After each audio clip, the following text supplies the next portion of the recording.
Vumeleni sondeze amandla wakhe kumkani bakhe kuseni, brothers and sisters. Vumeleni sisondele kuNehemiya, indaba zakhe anisijongisisa kakuhle phezolo simthola usesigamekweni sokuthi basakha. Tumpali simshiye izolo athandaza, simshiya uxoxa noThixo phakathi komthandazo wakhe waphezolo. Umpali kubo xa ebejonga uthi but I knew what heavy burdens the people had to bear. Bekabheke inhlungu zabo zalabantu asebenzisana nabo. Nehemiya made it a point kokuba noma kunjalo wenza isiqiniseko sokuthi ubaphatha kahle. Even under those circumstances, he made it a point that ubaphatha kahle.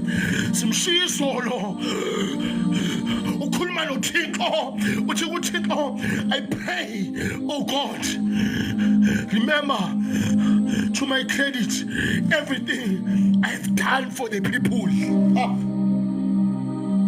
Ukhumbule ngoba abantu bakho ndibayenzeleni. Oh God, remember to my credit ezikweletini zam wenza umthandazo.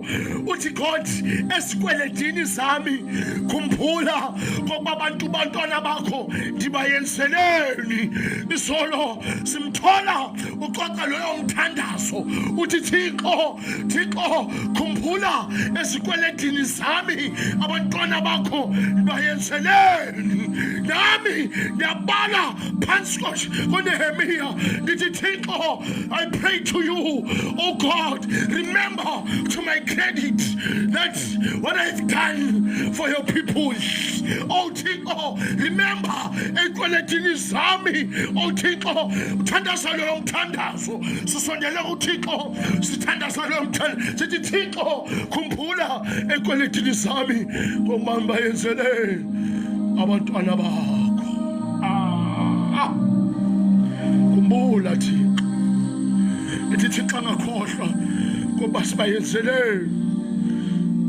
Nehemiya andimthola ujongana nesigameko esinye esibhlungu.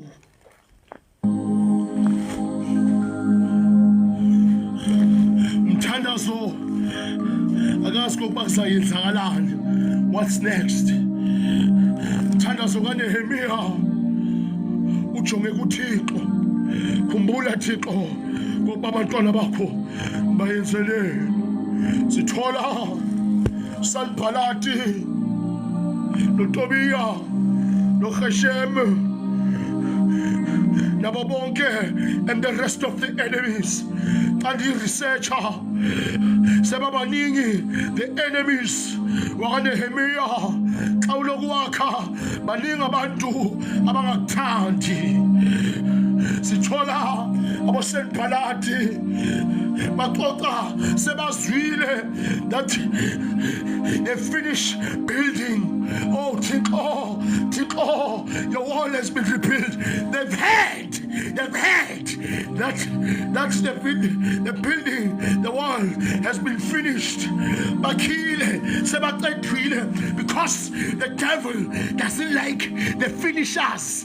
The devil doesn't care how you start, but how you finish. The devil doesn't care care ukuthi uqale kanjani ungene kanjani, but the problem is with finishing. Ngayiqala singene ku-race ku-marathon, but it's how you finish. There's a problem with finishing. Khona abantu abangafuni uqede. Thola umntwana aqale kahle esikolweni, xa ufuneka aqedele bunzimeni, because abantu abasithandi izinto eziqedwayo. The devil doesn't like finishers. We find Sanballat waited to this time, Sanballat uyaswa ngoba uqedile emphathi kahle. Khona abantu abangaphatheki kahle ngoba ezinye izinto ziyaqedwa empilweni yakho. Umuntu aqale indlu ayakhe angabi lenkinga, la kufuneka afake ama-window, afake izinto. Hey, imindlu ingasaqedeki,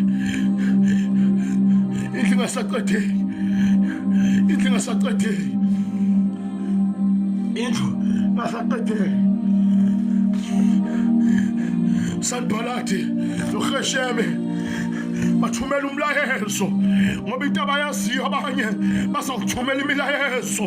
Ezinye izinto osaziyo ngawe abakhoni ukuqonda, bazathumela imilayezo.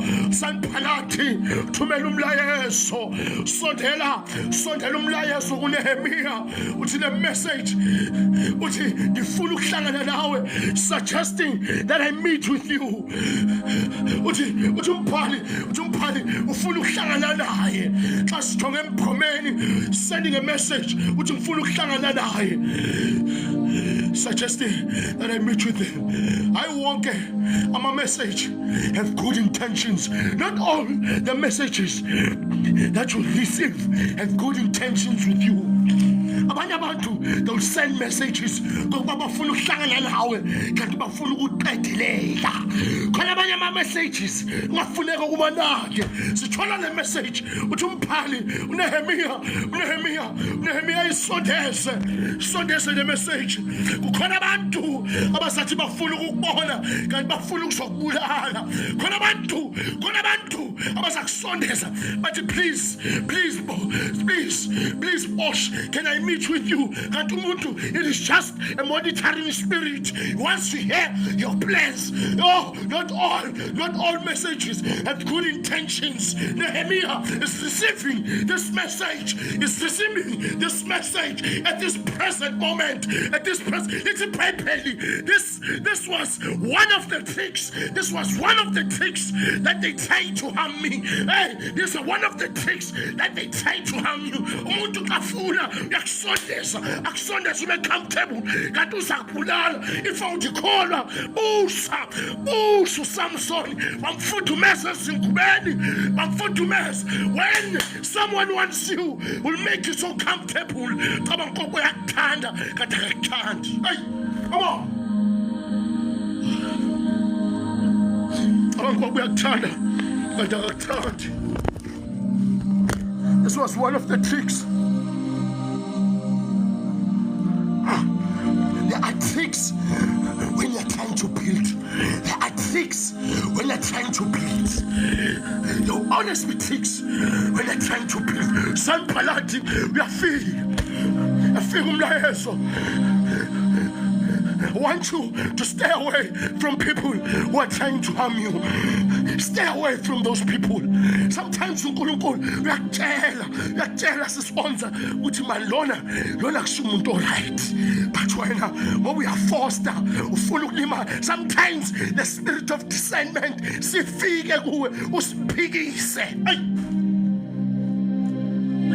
Athi omunye bazathi ngi-snacks kanti uThixo uzama ukukukhuza. Abantu abaqedayo bafika bahleke nawe etafuleni, ahlale nawe umuntu akuhleke nawe etafuleni, kanti uzokujonga konke azoyenza ifongkholwa buso Yesu Kristu. Spirit of discernment wasikhombisa ngoba uhlala nabo etafuleni, walanda uJudas, walanda uMalchus, basondela aboMalchus, walanda amasoja. Umuntu bekadla naye, umuntu omwashe inyawo wamlandela amasoja, abanye basakulandela esinye izinto. Uthi umbhali uNehemiya waphendula, hayi man, waphendula uNehemiya, wajika waphendula, wathi kubo, I'm doing something important. I'm doing work. Wabaphendula uNehemiya, wathi kubo, I'm not going down there. I'm doing something important. Wathi kubo, what I'm doing something important. Wathi kubo, I'm doing something important. I'm still busy. I'm doing something important. Want you to find something important. Kule land. Do not be accessible. Find something that is important. Wathi kuNehemiya, wathi laba bangasi, I'm doing something important. Hey, I'm doing something. Tell them that you're doing something important. Ofunayo, wathi kubo, hey, please, I'm not going down there. But I'm not going to stop and come. I'm not going there. The devil must find you doing something important. No, the devil must find you doing something important. Come on now. The devil must find you doing something good, doing something important. Our enemies must find you doing something important. Want you to occupy yourself. Do something important. Apply. Go to interviews. Do something important. Do something important with your life. Because the enemy, the problem with us is because we're not doing something important. That's why it's easy for you to be accessible. Because, hey, you're not doing something important. Do something important. Plan your day and do something important. The devil comes with tricks. Because you're not occupying your mind. Your mind is not occupied. Occupy your mind with something important. Please. The devil only comes to trick you. Want you to do something important this morning. Stay away from being accessible.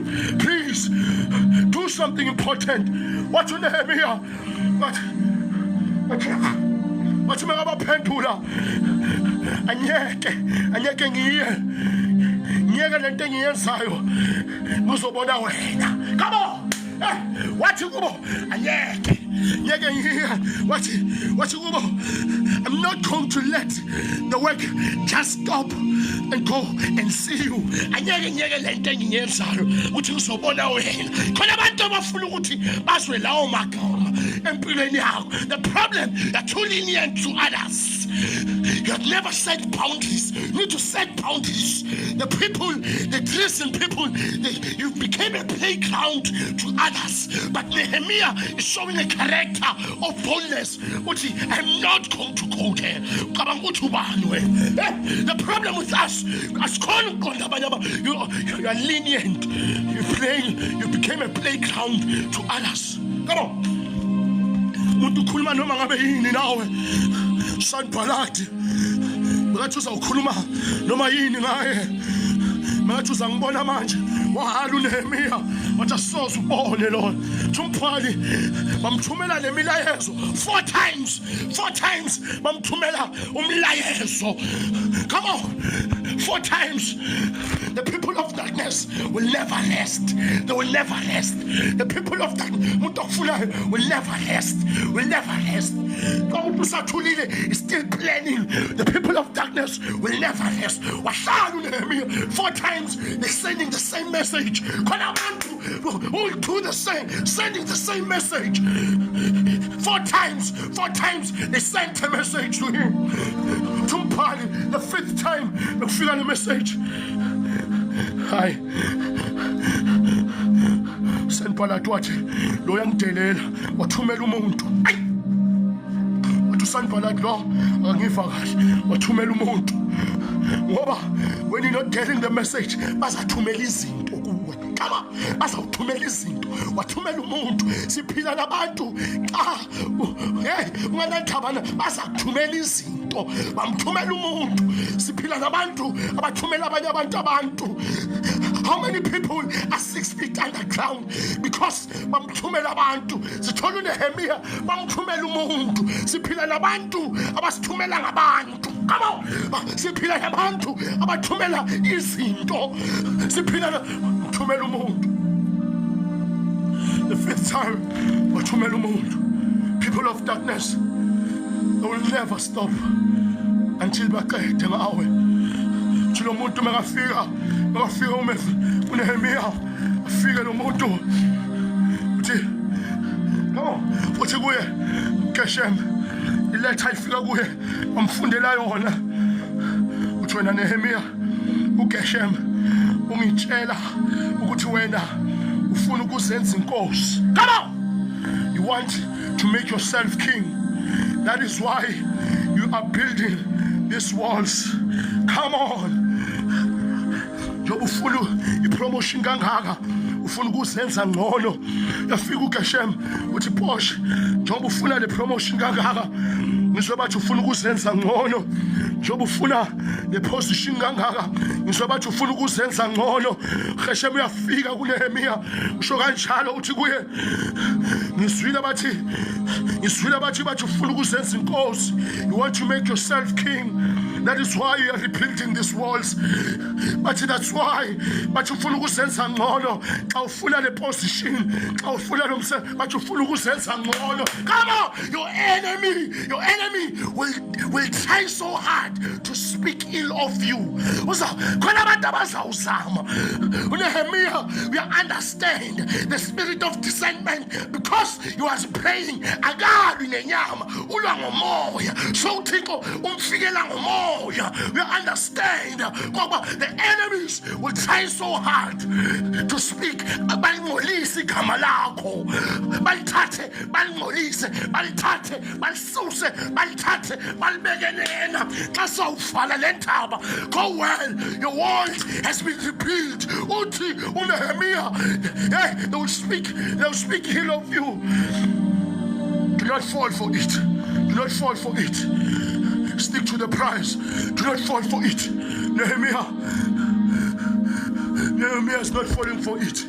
To Nehemiya, bakabaphendula. Nehemiya yajonga yababheka. Uthi umbhali xa ijongisisa kahle uthi nothing of what are you saying is true. You have made it up all yourself. Nizenzele le nto le. Some people akusiqiniso noma bangangcolisa kanjani, akusiqiniso lento abayishoyo ngawe, lento abayishoyo asijonge emnqamlezweni, lento abayishoyo. They will speak ill of, they spoke ill of Jesus Christ. Bathi wenzeni, bathi usenza ngcono. Who are you? Who are you, Millicent ofuna ukuthandwa? Who are you, Sis Onzo? Siphila nabantu abayingcolisayo into enhle. Siphila nabantu abangcolisayo amagama wabantu. Saniphalati wazama Tumpali wajonga uNehemiya uthi laba bazama ukungithusa laba. The only thing that they want to do ukungithusa. The people, they will always have threats. Your enemies, they will always have threats. They're trying to scare me into stopping the work. They're trying to scare me. They're trying to frighten us. What hi man? Why man? Hi prof? Hi my John? They're trying to scare us. They're trying to scare us. Your enemies will try to scare you. That's the only thing they can do, is to scare you. Goliath Goliath. Come on now, Holy Spirit. Goliath, the only thing that he did, he woke up and made noise, trying to scare others. So, Pagati, in that platform, people were scared of his voice, not of him, but of what he's doing. The only thing the devil does is to scare you. Goliath was just scaring them. When David alive, even when he was shouting, that is saying, who can fight me? It was a catalyst to David. Utu umpali David. Watch Saul, David. Watch Saul. I feel sorry for this Philistine. Watch Saul, David. What I feel sorry for this Philistine. Sometimes you need to change your language in the presence of others that are doubting you. Watch language to David. Watch Saul. I feel sorry for Goliath. Saul, which is this opposition. Oh, this opposition. David, Saul is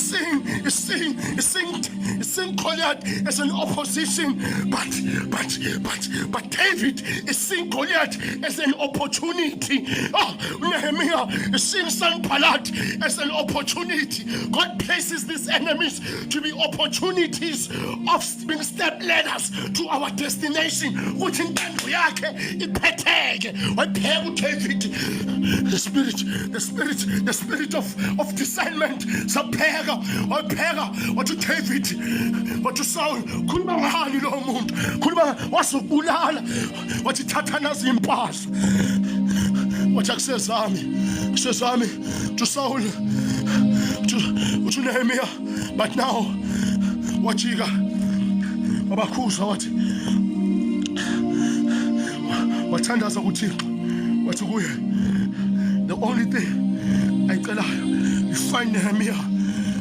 When he builds, there's always a prayer. Whenever you're trying to build, prayer must be involved. Prayer must be involved. Prayer must be involved. Anything that you touch, prayer that's involved. But now, I stopped. I prayed. But now God make me strong. Come on. What? But now, I need it. Kapese kamata wena kasibi wayenza umthandazo omncane wathi, but now this is an emergency prayer. But now, Lord, make me strong. But now make me strong. Wathi Thixo wambiza uShemeya lesigameko. Shemeya mntana kaDelilah. Shemeya umzukulu kaMahethabel. Umbhali bekangakhona ukuhamba endlini, wafika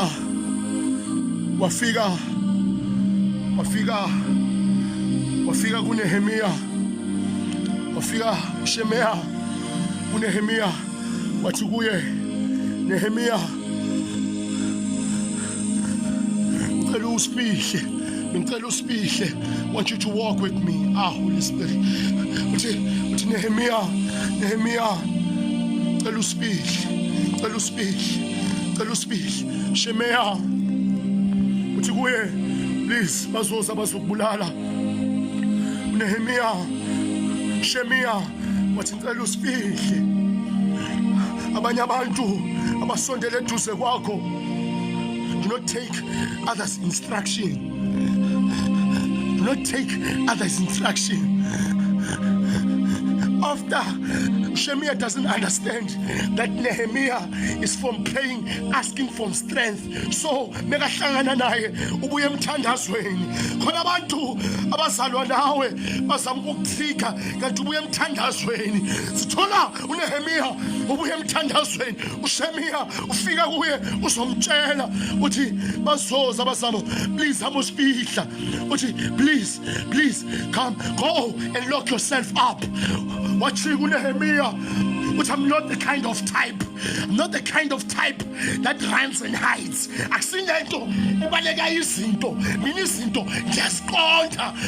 do not run. I'm not that person that runs and hides. And it's fishy, mina. If you want to, una land, abazothi and is fishy. Just gone to izinto. Cabanga ukuthi ngizasindisa ngokusifihla. Uthi angeke ngiyenze mina. Angeke ngiyenze. Uthi Nehemiah, when I thought it was over, I realized uthi uThixo akakhulumanga noShamaya. Sometimes uThixo akakhulumi nalabantu esicabanga ukuthi ukhulume nabo. Sometimes we ask answers kanti uThixo akakhulumanga nalabantu besicabanga ukuba ukhulume nabo. We seek advice to the people thinking that God has spoken to them kanti abakhulumanga nabo. Hey, sikhuluma nabantu. Shemaiah uthi I realized good. If they can't get to you, they come to those who are close to you. God. If they cannot get you, Rose, they come. Basa ngenye indlela. If they come, if abakutholi basa ngabantwana. If abakutholi basa ngezinye indlela. Thumpali makayicethelela. Ngarealize ukuba they've bribed him. Shemaiah bambribile. They've bribed him to give me this warning. They hired him to frighten me. Into yayenzakala xa sijonga emnqamlezweni. They bribed him. Khona abantu abanikezwa imali ngokuba bakulahlekise. Khona abantu abokuma payroll abanye abantu ngokuba bakusebenzise kabi. Khona abantu who are feeding their families because of you.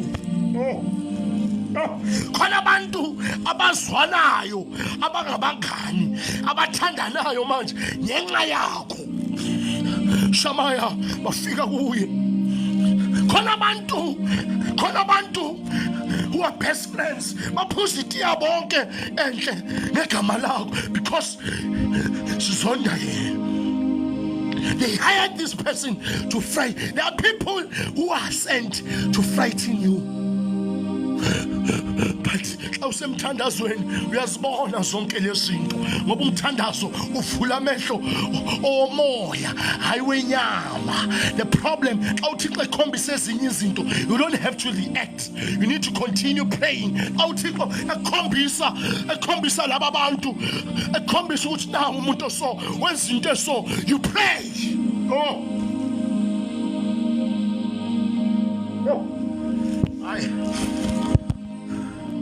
They hired him.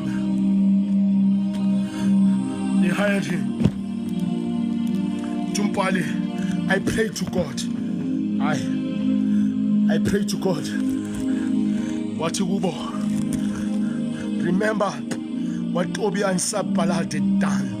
Kumbula Uthixo. What Tobiah and Sanballat have done. Punish them. But please, God, punish them. Remember that the woman, Nodia, and all other prophets would try to frighten me. Abazayo kuwe. Punish them.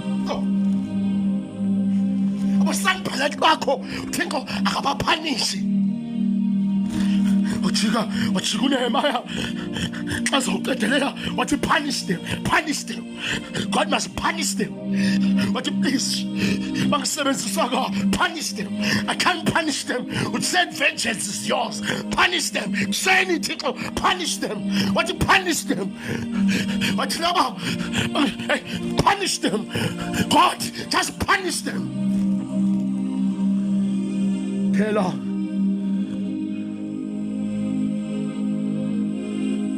Phela umsebenzi now the wall had been rebuilt. It's a good right. Sanballat, they have no way to stand in your way. They have no power to stand in your way. And Ivala, Sanballat, they're just there to scare you that you can't and you can. I want you to tell you, Mtana Sekaya, this morning that you can. You're created for a reason. Do not be scared. Just pray. Whatever that you come across, whatever that you touch, just pray. As you are journeying in this life, just pray. Teach yourself to pray. There is power in prayer. Make it a norm that you pray. When you're shielding yourself with prayer,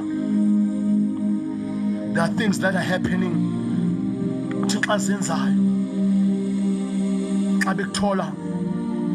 You are not accessible because of